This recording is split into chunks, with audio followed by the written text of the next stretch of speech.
College. Magandang araw po sa lahat. Ako po si Pastor Jansen at ako po ay magbibigay ng munting demonstration ng tungkol po sa Christian College. Ang Christian College po ay hango po sa magic trick ng Svengali College.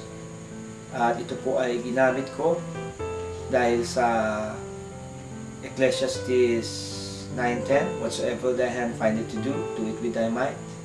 Ito nga po ay nakita ko at gusto kong gamitin ito for evangelism purposes. Now, evangelism in a sense na kailangan natin mag-sowing.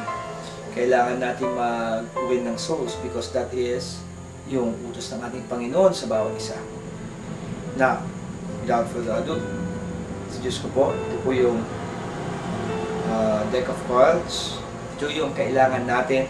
Ito lang yung nagpapadagdag ng, kumbaga sa cake, icing ng salita ng Diyos. It is not actually the one to lead people to salvation, but ito ang isa sa mga gagamitin natin upang makuha natin ang atensyon ng mga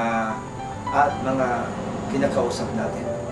Now, this deck of cards, ito pong cards na to, nire-represent niya ang mundong ginagalawan natin. Ang mundong ginagalawan natin ay maaaring sa bahay, sa school, sa palengke, saan ka man pumupunta, kung saan ka nakikipag-usap sa ibang tao, nakakamingle mo, nakakausap mo. So, yun po yung mundong ginagalawan natin. Lugar nating ginagalawan. Ngayon, ipapakita ko po sa inyo. Okay? Ano pong napapansin nyo? Iba-iba klase ang mukha ng baraha. Dahil iba-ibang klase ang mukha, ang ibig sabihin nito is iba-iba ang kanilang pananampalataya. At kung titignan nyo ng maigi, hindi ito nakaayos. Ibig sabihin, yung lugar na ginagalawan natin ay magkakaiba ang mga pananampalataya ng mga tao. At bukod sa magkakaibang pananampalataya, ay hindi maayos ang lugar na ginagalawan natin. Na, tayo ay isa dito. Ikaw ay isa dito. So, halimbawa, tawagin ko ang aking asawa upang siyang maging model natin. Halimbawa, gusto mo nang tumigil sa ganitong klaseng buhay, sa magulong buhay. Gusto mong maging maayos. Kaya, sinabi mo sa Panginoon, gusto ko nang tumigil. You want to stop. Kaya, Mami, sabi mo, want to stop? Stop. Ngayon, pag nag-stop, kukunin ni Mami ang nasa ibabaw.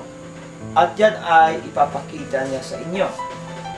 Now, that is now, yung tinatawag nating Christian call. Ikaw na yan. Naging Kristiyano na. Yan na yung baraha mo. Patandaan mo, hindi pwedeng mag-isa ka lang. Hindi pwedeng magtatago ka. Hindi pwedeng hindi ka babalik sa lugar na ginagalawan mo. So, ang gagawin mo is, babalik ka sa lugar na ginagalawan mo. Maski saan dito. Okay? Okay. Okay. Now, ngayon nakabalik ka na sa lugar na ginagalawan mo. Pansinin mong maigi. Iba-iba pa rin yung mga pananampalataya. At may nangyari. Ano paano nangyari? Dahil sa mga problemang dumarating sa buhay natin, sa persecution, sa mga masakit, sometimes nababalasa tayo. Tulad ng nangyari sa barahang ito, tayo ay nababalasa. At dahil sa nababalasa tayo ngayon ay nahihirapan. Dahil sa sobrang hirap, tayo ngayon ay nahati sa dalawa. At dahil nahati tayo sa dalawa, sinabi ng Panginoon sa John 15:7, if ye abide in me, and my words abide in you, you will ask what you will, and it shall be done unto you. Ngayon, Mami, saan mo gustong lumabas? Sa kaliwa o sa kanan? Kanan. Sa kanan. Now, at sinabi niya rin sa Deuteronomy 28:13 that you are the head, not the tail. Ikaw ang ulunan at hindi ikaw yung buntot. Ikaw ang nasa ibabaw, hindi nasa ilalim. So, pinili ng aking asawa, yung kanan. Ngayon, kung nananampalataya ka sa talatang iyon, ikaw ay nasa ibabaw. Tandaan natin, ang Kristiyano kapag nananampalataya sa Diyos, siya lagi ay nasa ibabaw. Hindi pa dito natatapos to. Okay? Sinabi doon sa Matthew 28:19, yun ang Great Commission ng Panginoong Hesus sa bawat isa sa atin. Sinabi ng Panginoong Hesus, "Go ye therefore and teach all nations, baptizing them in the name of the Father, and of the Son, and of the Holy Ghost." Now, take note, kailangan natin sundin ito because it's the commission of God. Now, ang problema sa mga Kristiyano ay ang ginagawa nila ay nagtatago lang. Ito yung mga Kristiyanong hindi mo napapansin na Kristiyano. Kapag nalaman mo Kristiyano sila, sasabihin mo, ay, Kristiyano ka pala. So, ang Kristiyanong ito ay hindi niya kaya ipagmalaki kung sino si Jesus. Hindi nila kayang masabi kung papaano sila binago ng Diyos. Kaya nga, nangyari tuloy sa mundong ginagalawan nila dahil sila lang ay nasa likod. Hindi nila sinasabi kagandahan ng Diyos. Walang nabago. Parehas pa rin. Magulo, iba-ibang pananampalataya. Bumago siya ng isang attitude. Nagbago siya. Nagkaroon siya ng ibang klaseng approach. Hindi na siya nasa likod, nasa harap na. At nung nasa harap siya, ang problema naging mayabang, naging mataas. Imbis na masabi niya tungkol sa pag-ibig ng Diyos, ang nasasabi niya ay parang ganito. Ikaw ay makasalanan. Ikaw ay pupunta sa impyerno. Ikaw ay walang pag-asa. Ako pupunta sa langit. Sinabi niya na kaagad without even inaalam ang kalagayan niya. Hindi niya man lang maisip ang kalagayan, ang puso, ang nararamdaman ng tao. Basta na lang siya nagsasambulat ng salita. At sa pagsambulat niya, nasasaktan itong mga taong ito. Kaya imbis na sila tumanggap kay Jesus, sila ngayon nagagalit sa tao, maging sa mga tinutukoy nagagalit na rin. Ayaw nilang tanggapin.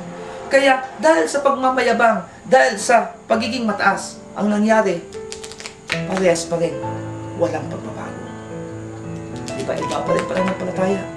Magulo pa rin ang sitwasyon. Kaya tandaan natin, ang Kristiyano, hindi dapat nasa likod.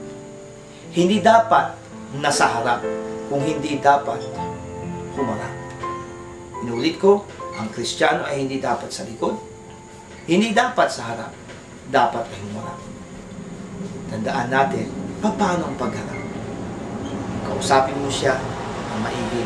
Sabihin mo kung paano ka binago ng Diyos. Sabihin mo sa Kanya na hindi mo siya hinuhusgahan. Sabihin mo kung paano ka inayos ng Diyos. Kung paano mo nalalaman kung saan ka mapupunta sakali mang dumating ka sa kalagayang iyon, nakukunin ka na ng Diyos, na alam mo na ikay pupunta sa langit. Sabihin mo sa Kanya na mahal siya ng Diyos. At sa pagsabing mong iyon, sila ngayon ay nakaramdam ng ibang klaseng pag-ibig. Nakikita nila sa iyo ang pagkilos ng isang Kristiyano. Nakikita nila sa iyo si Jesus, ang pag-ibig ni Jesus. At dahil nakita nila si Jesus, sila ay naniwala sa iyo. Sila ay naniwala sa mga tinuturo mo. At sila na rin ay naniwala at nagtiwala ngayon kay Jesus. Kaya tinanggap nila si Jesus at sila ay naging mga Kristiyano. Sila ay tumanggap. Sila ay naging Kristiyano. Kaya tandaan natin, mga kapatid, hindi tayo dapat mayabang. Hindi tayo dapat mahiyain. Kundi tayo ay mapagmahal na Kristiyano. At pinabanggit natin sa bawat taong nakakausap natin, mga kaluluwang nawawala. Hanapin natin sila. Dalhin natin sila sa Panginoon. At pagdala natin sa kanila, sabihin ko sa iyo, tuwang-tuwang Panginoon at nagpapalakpak ang mga anghel sa kalangitan. Nawa, magamit ninyo ito upang kayo ay makapaghayo, upang kayo ay makapag-soul win. Maraming salamat po. God bless po sa lahat. Happy soul hunting, happy soul winning.